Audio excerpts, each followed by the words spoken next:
Assalamualaikum warahmatullahi wabarakatuh. Saya mohon maaf yang sebesar-besarnya. Saya akan berbuat yang lebih baik. Terima kasih. Pati memanas, ribuan warga turun ke jalan untuk menuntut sang bupati mundur. Demonstrasi ini bukan sekedar aksi biasa. Massa berhasil masuk gedung DPRD dan melempar botol ke kantor bupati. Puluhan warga bahkan sampai terluka. Tapi yang jelas, kemarahan warga ini bukan tanpa alasan. Aksi tersebut dipicu oleh sejumlah kontroversi yang dianggap sangat memberatkan rakyat. Suasana pun semakin panas saat warga bersitegang dengan aparat, tapi mereka tetap bersikeras mengawal tuntutan sampai tuntas. Aksi ini adalah bentuk refleksi kemarahan publik yang mendalam pada kebijakan yang dianggap tak masuk akal. Lalu sebenarnya apa yang membuat warga Pati begitu marah? Dan bagaimana respons bupatinya sendiri? Gak lama-lama, mari kita kupas tuntas fakta di balik kasus menghebohkan ini.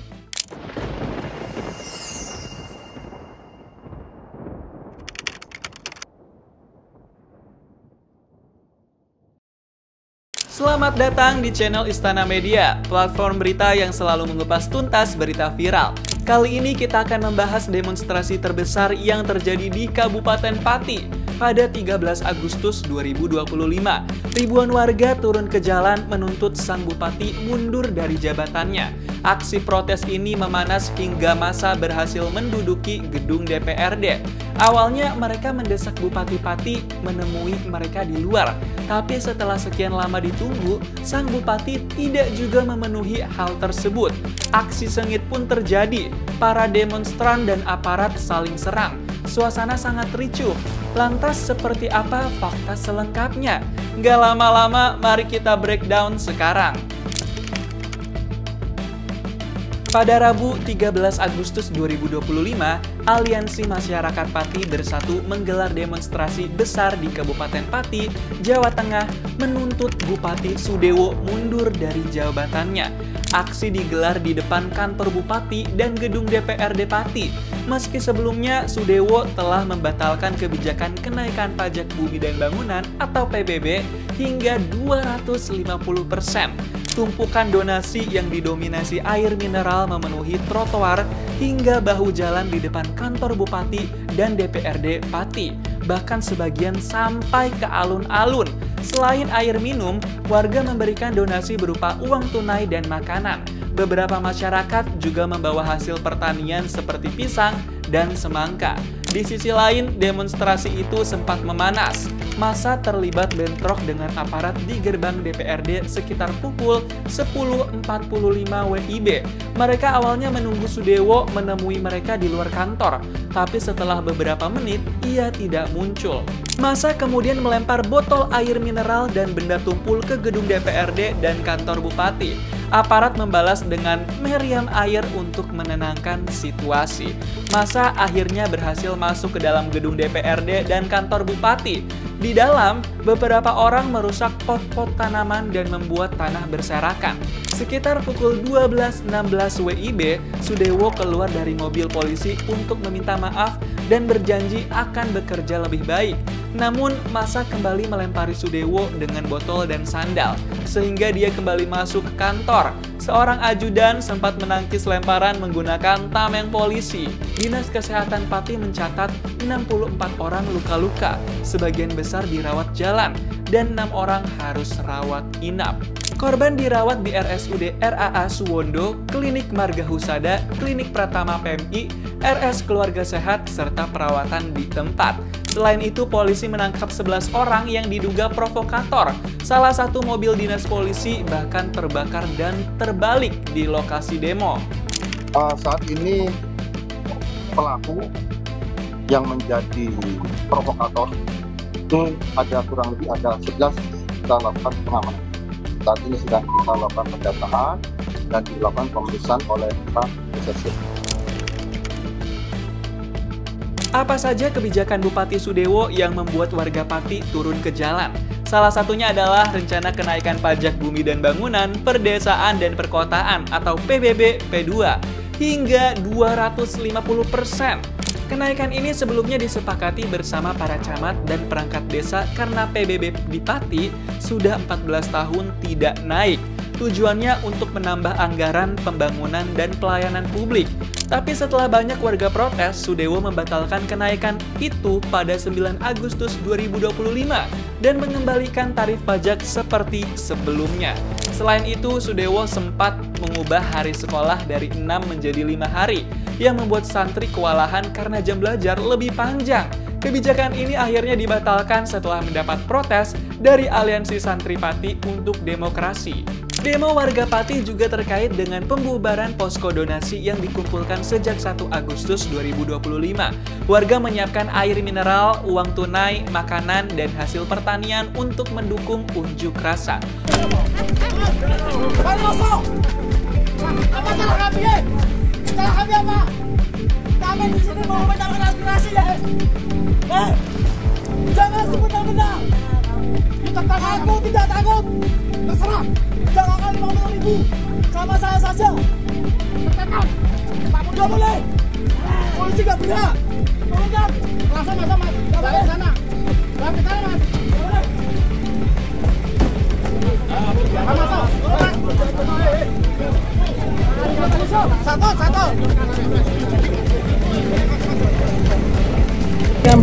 Petugas Satpol PP mengangkut donasi air mineral dari masyarakat Kabupaten Pati dan kita memprotes tindakan tersebut karena apa? Karena kita sudah memberi surat pemberitahuan aksi penggalangan donasi untuk demo 13 Agustus. Suratnya sudah kita kirim ke Pak Kapolres dan kita sudah kirim ke Pak Bupati. Posko ini sempat dibubarkan Satpol PP karena dianggap mengganggu kirap tahunan. Setelah Sudewo meminta maaf, semua barang donasi dikembalikan ke warga. Selain itu, sorotan juga tertuju pada mantan pegawai honorer RSUD Suwondo yang tak lolos seleksi kepegawaian. Ratusan orang terdampak pemangkasan dan akhirnya dipecat tanpa pesangon yang layak. Keadilan untuk kami yang ter-PHK-kan dari RSUD Suwondo Pati. Kami di PHK tanpa pesangon, tanpa penghargaan, tanpa tali asih, tanpa apapun itu Bapak Ibu nyun sewu, itu yang sebenarnya terjadi pada kami PHK RSUD Suwondo Pati.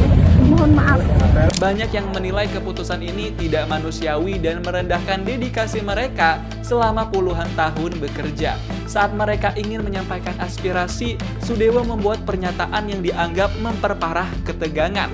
Kritikan juga muncul karena menghadirkan aksi dangdut goyang sensual dalam agenda resmi dan proyek renovasi Masjid Agung Baitur Nur senilai 15 miliar rupiah yang dipertanyakan warga di tengah kebutuhan mendesak masyarakat.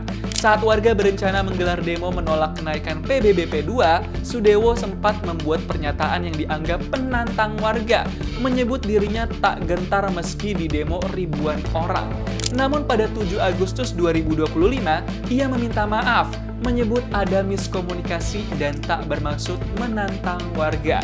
Buntut dari semua kontroversi ini, DPRD Pati membentuk panitia khusus hak angket untuk mengusut kebijakan Sudewo. Yang sudah berlaku adalah hak angket yang dilakukan oleh DPRD yang lagi berproses. Kita doakan harus sesuai dengan ketentuan hukum yang berlaku. Dan kita tunggu aja pelaksanaannya. Tapi prinsip, kita dari provinsi melakukan pantauan koordinasi agar pelaksanaannya nanti Jawa Tengah lebih kondusif. Meski menghadapi pansus pemakzulan, Sudewo menegaskan dia tidak akan mundur dari jabatan karena dipilih secara konstitusional dan demokratis. Namun dia tetap menghormati hak DPRD untuk membentuk pansus dan menindaklanjuti hak angket sebagai bagian dari mekanisme politik yang berlaku. Aksi unjuk rasa di Pati ternyata langsung mendapat respons dari pemerintah pusat. Menteri Sekretaris Negara Prasetyo Hadi menyebut pihaknya terus memantau perkembangan unjuk rasa yang menuntut Bupati Pati Sudewo mundur. Dia menegaskan pemerintah menghormati hak masyarakat untuk menyampaikan pendapat, namun juga meminta semua pihak menahan diri agar situasi tetap kondusif. Kementerian Dalam Negeri juga ikut memantau pembentukan panitia khusus pemakzulan di DPRD Pati. Kepala Pusat Penerangan Kemendagri Beni Irwan menjelaskan proses pemakzulan tidaklah singkat. Usulan dari DPRD Kabupaten akan dikirim ke Pemprov Jawa Tengah, baru kemudian diteruskan ke Kemendagri. Dari situ, Kemendagri bisa memutuskan apakah perlu turun langsung ke lapangan. Salah satu hal yang menjadi sorotan adalah kenaikan PBBP 2 sampai 250%. Tim Kemendagri yang turun pada 7 Agustus 2025 mencatat bahwa Bupati Sudewo akhirnya meninjau ulang dan membatalkan kenaikan pajak tersebut. Beni menambahkan, kenaikan pajak sebenarnya tidak berlaku sama semua orang, tetapi disesuaikan dengan nilai properti masing-masing. Dengan langkah ini, Kemendagri terus memantau isu pemakzulan sambil menunggu rekomendasi dari Pemprov Jawa Tengah, memastikan semua prosedur dijalankan sesuai aturan. Peristiwa ini memberi banyak pelajaran penting tentang pemerintahan dan kepemimpinan yang bisa dijadikan cermin bagi semua pihak. Pertama, kebijakan harus jelas dan komunikatif. Keputusan yang mendadak atau mengejutkan warga seperti kenaikan PBBP 2 bisa memicu kemarahan dan ketidakpuasan. Pemerintah perlu menjelaskan alasan, manfaat, dan dampak kebijakan sejak awal agar masyarakat bisa memahami. Kedua, pentingnya mendengar aspirasi masyarakat. Ketika warga merasa suara mereka tidak didengar, mereka akan menempuh cara ekstrim, seperti turun ke jalan. Dialog dan komunikasi yang rutin bisa mencegah ketegangan dan konflik yang lebih besar. Ketiga, pemimpin harus bijak, sabar, dan berhati-hati dalam bersikap. Pernyataan atau tindakan yang terkesan arogan atau menantang warga, seperti yang terjadi pada Bupati Sudewo, bisa memperburuk situasi. Pemimpin perlu menunjukkan sikap yang menghormati rakyat, sambil tetap menegakkan aturan. Demo besar di Pati akhirnya menjadi momen penting bagi warga dan pemerintah. Meski sempat ricuh, proses hukum tetap berjalan, dan semua pihak kini menunggu perkembangan dari pansus pemakzulan serta pemantauan Kemendagri. Peristiwa ini menutup satu babak dalam dinamika pemerintahan di Pati, sekaligus menjadi pengingat bagi pemimpin dan masyarakat bahwa aspirasi rakyat harus didengar dan jalur resmi tetap penting untuk menyelesaikan konflik. Gimana menurut kamu? Bagaimana seharusnya warga dan pemerintah bekerja sama untuk menyelesaikan konflik seperti ini? Tulis di kolom komentar ya. Jangan lupa subscribe, like, dan share video ini. Pastikan juga untuk nyalakan notifikasinya agar kamu nggak ketinggalan konten breakdown selanjutnya.